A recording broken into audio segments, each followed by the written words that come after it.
본격적으로 수사가 이루어지기 시작합니다. 신원을 확인을 해보니까 이제 서울의 한 이발소에서 2달 전부터 면도사로 일하던 여성으로 이제 밝혀졌고요. 사무 수사를 해봤더니 사진 작가라는 사람이 자주 와서 단골로 이 여성을 찾았다, 이런 사실이 이제 포착이 되죠.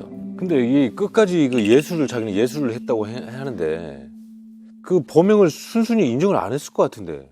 그렇죠. 이런 범죄자들이 그 증거가 드러나기 전에 자기 범행을 스스로 드러내고 범죄라고 생각을 하지도 않는 이런 관념을 갖고 있죠.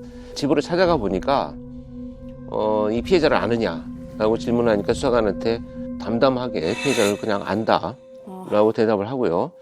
또 수사관들한테 내가 찍은 작품 사진이다라고 하면서 사진들을 보여주기도 했다고 합니다. 수사관들이 굉장히 당황스럽고 과연 이것을 무슨 사진 작가의 예술로 과연 이해를 해야 될 것인가, 이런 와중에 갑자기 이동식이 어딘가 그 문갑 뒤로 사진을 한 장 숨기는 것이 포착이 됩니다.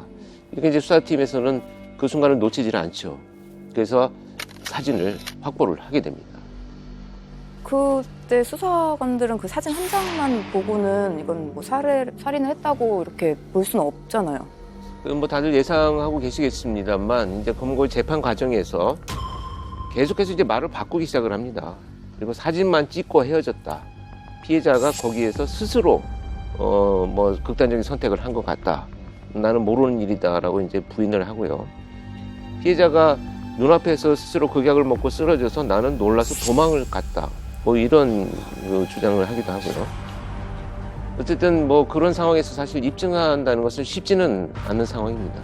근데 그때 이제 또 하나의 결정적인 증거, 단서가 이제 발견이 됩니다. 이동식이 일하던 그 보일러 사무실, 그곳을 수색하던 경찰이 이 벽을 하나 발견하고 좀 수상함을 느꼈어요. 그래서 그 벽을 뜯어봤답니다.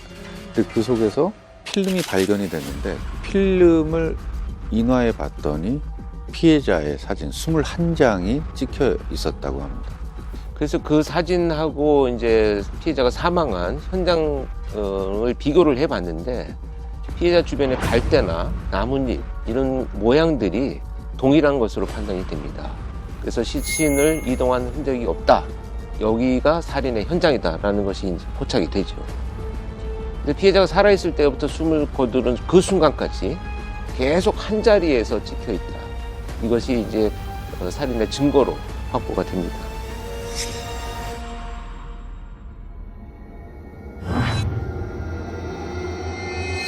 부검을 한 결과를 보면 피해자의 위 내에서 청산염이 발견이 되니까 처벌을 피하기 위해서 갑자기 정신이상자처럼 흉내를 내기도 했다. 이렇게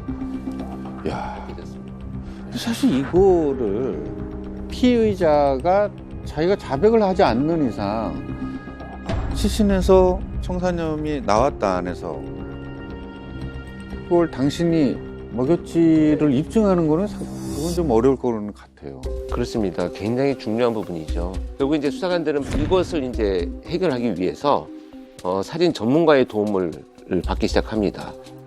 우리가 생활 반응이라고 표현을 하는 것이 살아있을 때와 사망했을 때의 어떤 신체 변화는 전혀 다르거든요. 그러니까 예를 들면 사망을 한 경우에 이렇게 칼로 베어도 피가 이렇게 나오진 않습니다. 피의 흐름이 멈춰 있기 때문에. 그래서 생활 반응이 없다, 이렇게 표현을 하는 거죠.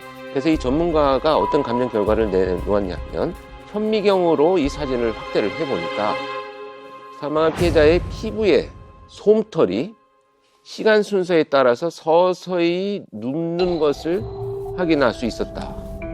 그래서 이 현상은 피해자가 지금 실제로 사망을 하고 있는 과정이라는 것을 입증을 한 거죠.